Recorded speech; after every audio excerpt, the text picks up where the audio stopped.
अगर आप Instagram, Facebook, Twitter या लिंक्डइन कुछ भी यूज़ करते हो, उस पर एक्टिव रहते हो, तो कहीं न कहीं आपने एनएफटी के बारे में ज़रूर सुना होगा। और आपने शायद इन न्यूज़ के बारे में भी सुना हो कि अमिताभ बच्चन की जो एनएफटी है वो 7 करोड़ रुपीज़ में सेल हुई है। और जो ट्विटर का जो ओनर है जिसने ट्विटर को फाउंड किया था, उसने अपनी फर्स्ट ट्वीट की एनएफटी $2.9 मिलियन में सेल करी है। इंडोनेशिया के एक स्टूडेंट ने अपनी 1000 सेल्फीज़ की एनएफटी $1 मिलियन में सेल करी है। तो आखिरकार ये एनएफटी है क्या? और कैसे लोग इससे मिलियंस ऑफ डॉलर्स अर्न कर रहे हैं? तो आज की वीडियो में हम एनएफटी के बारे में जानेंगे कि एनएफटी है क्या।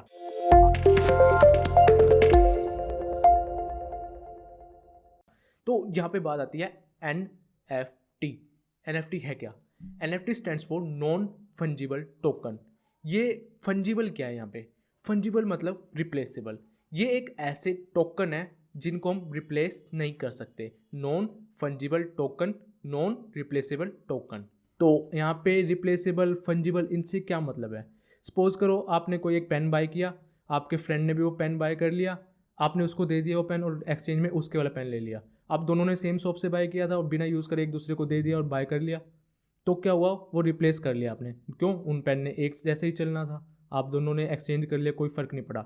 अब सपोज करो आपके पास एक स्वेटर है, ऐसी स्वेटर वुलन, जो कि आपकी मदर ने अपने हैंड से आपके लिए बनाई है स्पेशल। आपने इसको काफ़ी टाइम पहनना भी है, इसके साथ आपकी इमोशनल अटैचमेंट भी जुड़ी हुई है। लाइक जैसे मेरे पास है ये। और आप मार्केट जाकर ऐसी और स्वेटर तो बाय कर सकते हो, लेकिन क्या आपको ये स्वेटर मिलेगी?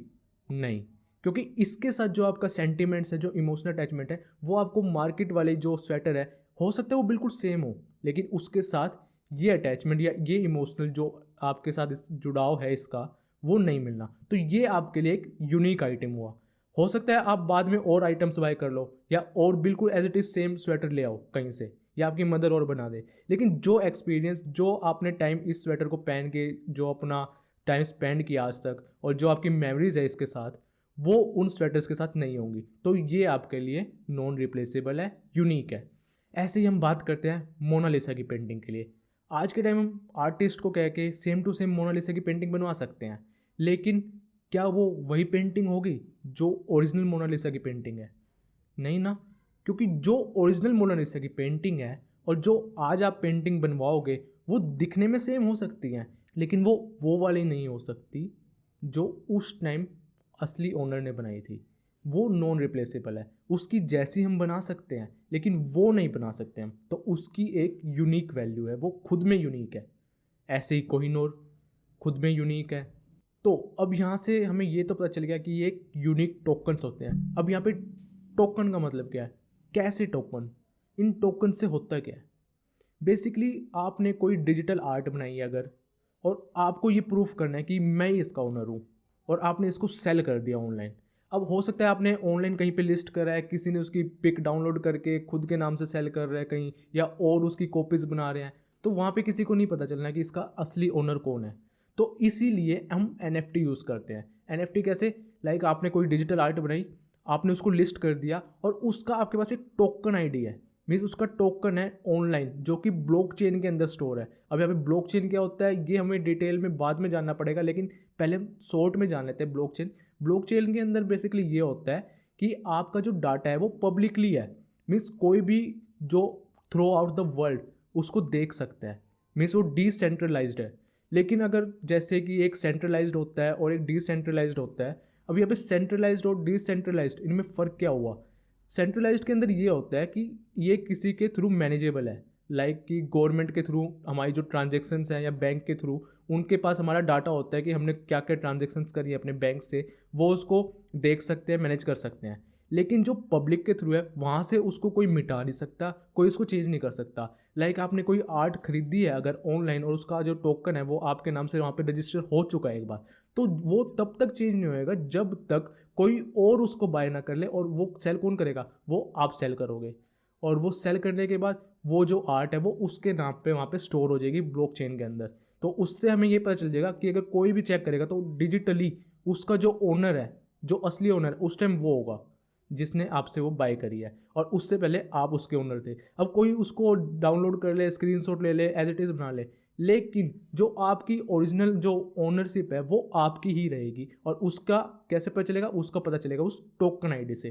तो इसी तरीके से जो NFT है वो नॉन फंजिबल टोकन्स के फॉर्म में काम करती हैं, और यहाँ पे आप अपनी यूनिकनेस मींस अपनी जो खुद की कुछ भी क्रिएशन है, जिफ है, वीडियो क्लिप है कोई, या फिर कोई भी इमेज है, उसको डिजिटली स्टोर करके अपने नाम पे रजिस्टर करके वहाँ पे दिखा सकते हो कि हाँ ये इसको मैं ओन करता हूँ, और उसको कोई चेंज नहीं कर सकता।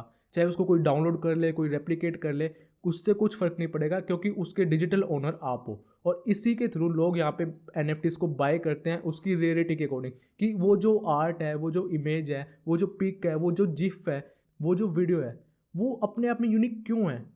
हो सकता है कि वो कोई 1947 जब इंडिपेंडेंस डे आता है इंडिया में 1947, उस टाइम की कोई रेयर पिक हो और उसका एक ही कॉपी हो उस टाइम, एक ही कॉपी, और उसकी कोई NFT अगर वो और तो अवेलेबल नहीं होगी, किसी ने फर्स्ट टाइम अगर उसकी कोई NFT क्रिएट करी है तो वो एक ही अपने आप में, तो उसको किसी ने लिस्ट कर दिया।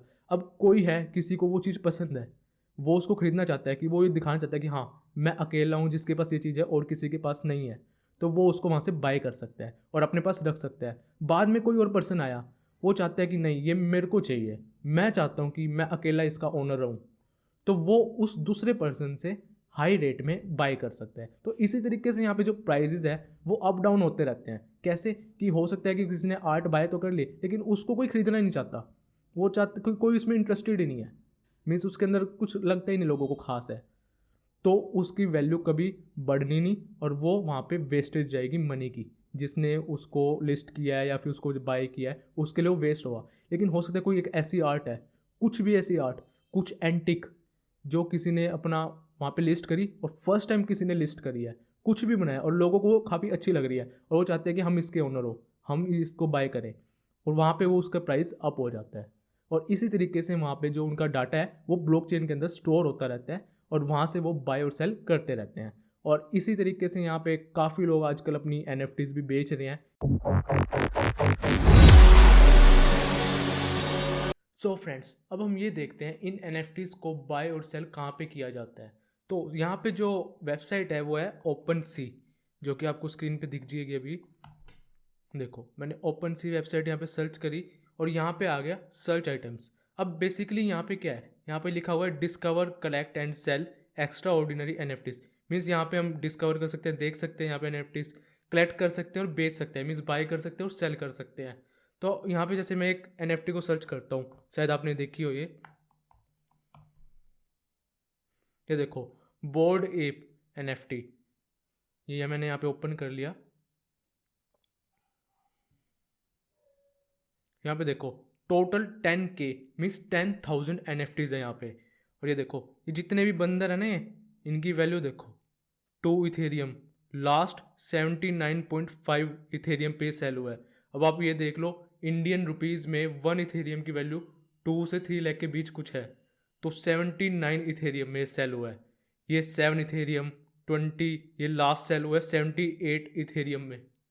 अब इस हिसाब से देखना, इन छोटी छोटी ये जो पिक्स हैं, ये PNGs हैं, इनकी वैल्यू इतनी क्यों है। बेसिकली ना इनके अंदर जितनी भी ये पिक्स है ना, सब अलग है एक दूसरे से, कोई भी एक पिक एक दूसरे से मैच नहीं करेगी। हाँ थोड़े बहुत उसके ट्रेड्स मैच कर जाएंगे कि मीन्स थोड़ा बहुत कुछ लुक, लेकिन हर एक पिक्चर जो है वो यूनिक है। जैसे कि अगर मैं इसको ओपन करता हूँ, देखो इसके अंदर इसके बारे में भी लिखा आ जाएगा, इसकी प्रॉपर्टीज़ क्या है कि 13% येलो है, 2% के पास ही ये नेकलेस है, बोन नेकलेस, जोम्बी 3%, ऐसे इसके बारे में है। और बेसिकली ये ना एक जो बोर्ड एप याच क्लब है, इसके अंदर टोटल ये 10,000 है, मीन्स 10,000 जो एप्स की PNGs है ये वो है। और इसके बाद ये देखो यहाँ पे ना इसका लेजर आ जाएगा, ये रहा, देखो स्टार्टिंग में कहाँ से आई नहीं पता, ये यहाँ पे ये जो नेम है ना इसके पास ही आ गई, उसके बाद इसने इसको दी, इसने इसको दी, इसने इसको दी, और किस प्राइस पे दी, ये इथेरियम पे। और ऐसे से ना टोटल ये सारा डाटा यहाँ पे स्टोर हुआ पड़ा है। अब लास्ट किसके पास है, ये इसके पास है, ये कौन है नहीं पता, लेकिन इसके पास है।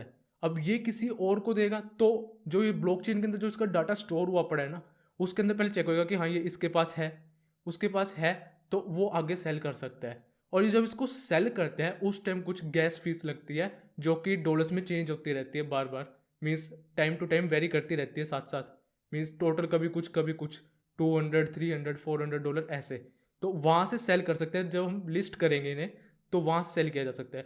और इसका जो ओवरऑल प्रोसेस है, मीन्स आपको बाय करनी है, सेल करनी है और आपको क्रिएट करनी है, लिस्ट करनी है, काफ़ी लंबा है। उसके लिए आपको और यूट्यूब पे काफ़ी वीडियोस मिल जाएंगी जो कि डिटेल्ड में एक्सप्लेन करा हुआ है लोगों ने, कैसे सेल किया जाता है इन्हें, या कैसे बाय या कैसे क्रिएट किया जाता है। और अगर आप इंटरेस्टेड हो तो कमेंट कर देना और मैं भी वीडियो बना दूंगा इसके बारे में।